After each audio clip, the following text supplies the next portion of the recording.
আমার touch of channel মাদারে সবাইকে স্বাগত জানাই।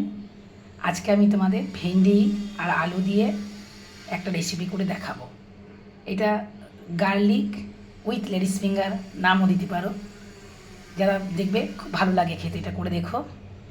এর জন্য আমি 400 মতো ভেন্ডি আর কিছু আলু কেটে নিয়েছি। আলুগুলো কিন্তু আমি একদম পাতলা পাতলা করে কেটেছি, দেখুন একদম পাতলা পাতলা, কারণ ভেন্ডিটা তাড়াতাড়ি সেদ্ধ হয়ে যায়, আলুটা সেদ্ধ হতে একটু সময় লাগে।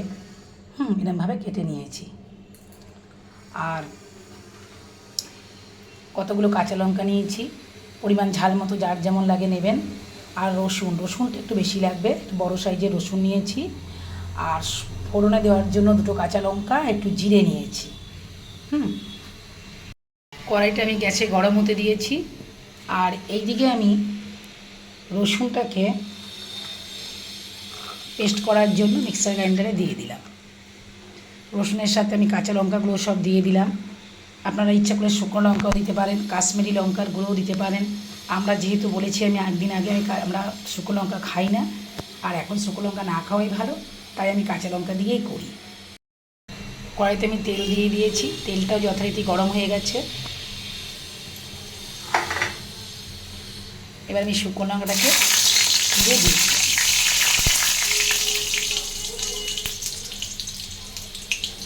শুকনো লঙ্কাটা হালকা কালার হয়ে গেছে, এবার আমি জিরে ফোড়নটা দিয়ে দিলাম। দিয়ে আমি এই ভেন্ডিটা তেলের মধ্যে দিয়ে দিই।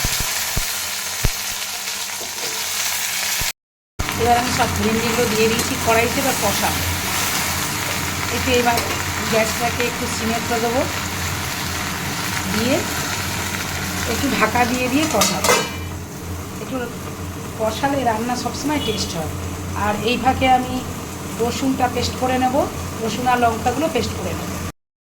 এই যে রসুন আর লঙ্কাটা আমার পেস্ট হয়ে গেছে। একটা বাটির মধ্যে আমি দেখুন মেপে নিয়েছি, একদম 1 চামচ জিরে, ধনে থাকলে একটু জিরে দেবেন, ধনে যদি থাকে তাহলে 1 চামচ ধনে দেবেন, 1/2 চামচ জিরে দেবেন। আমার ধনে এখন বাড়তে হবে, আমার আজকে ভালো লাগছে না বাড়তে, তাই আমি আর ধনে আজকে দিলাম না। আর এর মধ্যে একটু জল দিয়ে দেবেন। আর এর মধ্যে পরিমাণ মতো নুন আর হলুদ দিয়ে দেবেন।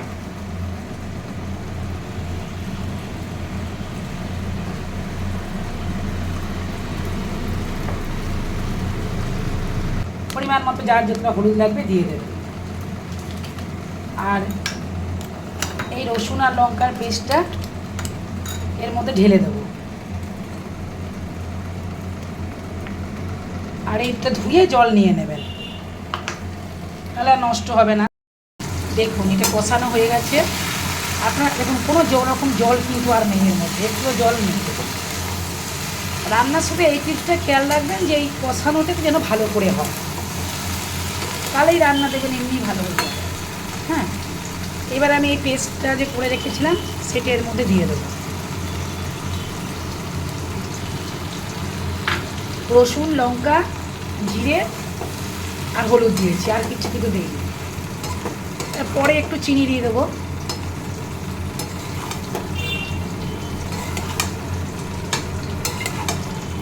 এবার বাটিটা ধুয়ে আমি একটু জল দিয়ে দেবো।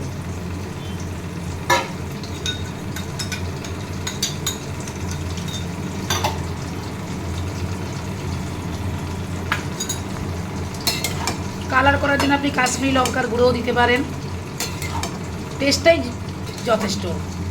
আর এই রান্নাটা করতে না খুব তাড়াতাড়ি হয়ে যায়, ঝামেলাও থাকে না, ঘরে যা থাকে তাই দিয়েই করতে পারবেন। দেখবেন প্রত্যেকে খেয়ে বুঝতেই পারবে না যে রান্নাটা এত ভালো কী করে হলো। ব্যাস, এবার আমি এটাকে ঢাকা দিয়ে গ্যাসটা একদম সিমে করে দেবো। এবার আমি ঢাকনাটা খুলে দেখব সেদ্ধ হয়েছে কিনা। মাঝে মধ্যে একটু মিডিয়াম আর একটু সিমে করে নিয়ে সেদ্ধটা করে নেবেন, এটা আমরা সবাই জানি। এবার দেখি আমিও তাই করেছি, মাঝে একবার করে মিডিয়াম করেছি, একবার করে সিমে করেছি।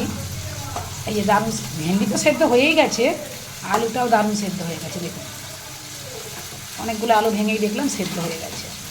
এইবার আমি গ্যাসটাকে একটু বাড়িয়ে দেবো। এবার একদম হাই ফ্লেমে দিয়ে এটাকে ভালো করে কষিয়ে নেবেন।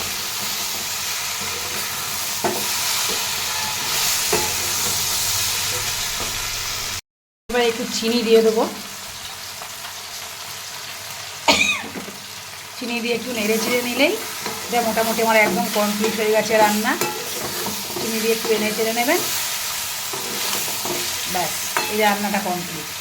এটা খেয়ে দেখবেন খুব ভালো লাগবে। আমাকে একটু কমেন্ট করে জানাবেন, জানালে আমারও করতে ভালো লাগে যে আমি রান্নাটা কেমন করছি। সবাই যদি একটু কমেন্ট করেন আমারও ভালো লাগে, আনন্দ লাগে। এই যে আমার রান্নাটা কমপ্লিট হয়ে গেছে একদম, দেখুন। এটা রুটি দিয়েও খেতে পারবেন, রুটি দিয়েও খেতেও খুব ভালো লাগে এটা। আর ভালো লাগলে আমার কমেন্টটাকে লাইক করুন, আমার চ্যানেলটাকে